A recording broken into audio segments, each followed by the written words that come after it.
Motor C16. Ubicación de los sensores en el motor. El reconocimiento del sensor de velocidad primario del motor, el sensor de velocidad secundario del motor, del árbol de levas. Como se puede ver a continuación, tenemos el número de partes y la simbología de componente, el cual es electrónico e hidráulico. El sistema de admisión y escape tenemos el sensor de presión atmosférico y el sensor de presión de aire del colector de admisión. Como podemos ver, tenemos el número de partes en el plano eléctrico.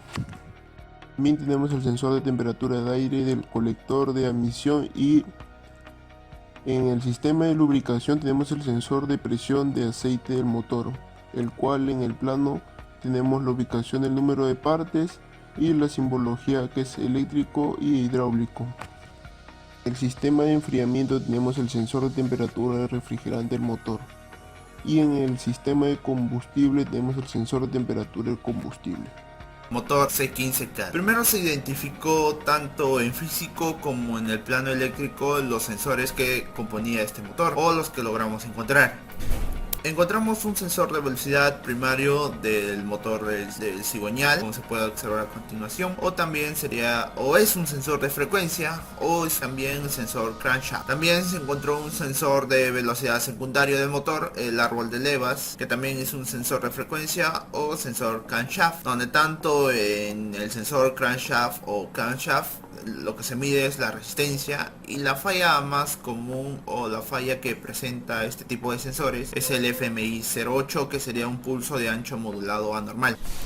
Luego también encontramos un sensor de presión de aceite del motor, el cual sería un sensor analógico activo porque tiene tres cables, como podemos observar, que es una de señal, una de alimentación y una de tierra. Y en este tipo de sensores lo que se mide es el voltaje, y los FMI que presentan son el FMI 3 y 04. Y por último también observamos un sensor de presión principal del combustible. Motor 3056E. Se hizo el reconocimiento en el plano eléctrico de la ubicación de los sensores.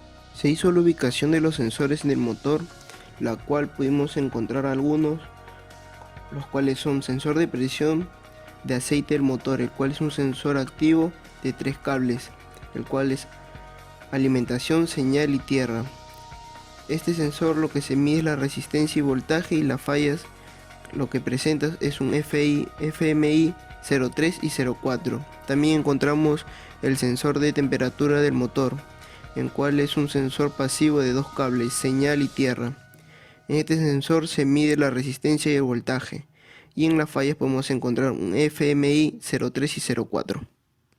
Sensor de temperatura y presión de aire de admisión es un sensor activo de tres cables, y también tenemos un pasivo de dos cables, el cual tenemos alimentación, señal y tierra. Se mide la resistencia y el voltaje para el que es de 2 y el de 3 alimentación y señal. En las fallas tenemos el FMI 3 y FMI 4, lo que es voltaje bajo lo normal y sobre lo normal. También encontramos el sensor de la bomba. En el taller se evaluó y se diagnosticó sensores, pero para ello es muy importante tener conocimiento que es el voltaje de referencia, ya que con este voltaje trabaja el SM y es gracias a él al que podemos diagnosticar sensores. Como vemos en pantalla, tenemos dos casos, el circuito abierto y el circuito a tierra. En el primero, como está abierto, el ASM detecta los 6.5 voltios de voltaje de referencia, y en el otro caso todo el voltaje se va a tierra, por lo tanto el SM lee 0 voltios. En pantalla tenemos el monitoreo del SM del motor, para este caso una versión de entrenamiento, y vamos a códigos activos y vemos que presenta el FMI 3, es decir, un circuito abierto, voltaje sobre lo normal.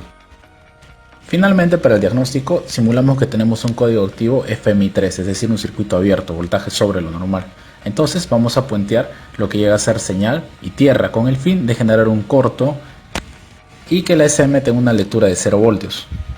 Primero desconectamos el sensor y el ramal y puenteamos los terminales ya mencionados. Si cambia el código, el sensor está dañado. Caso que se mantenga el código, continuamos la evaluación, ya que la falla puede estar entre el ramal y la SM. Finalmente puenteamos los terminales en la SM, es decir, los pines. Si cambia el código, la falla se presenta en el ramal. Caso que no cambie, se recomienda un reemplazo SM.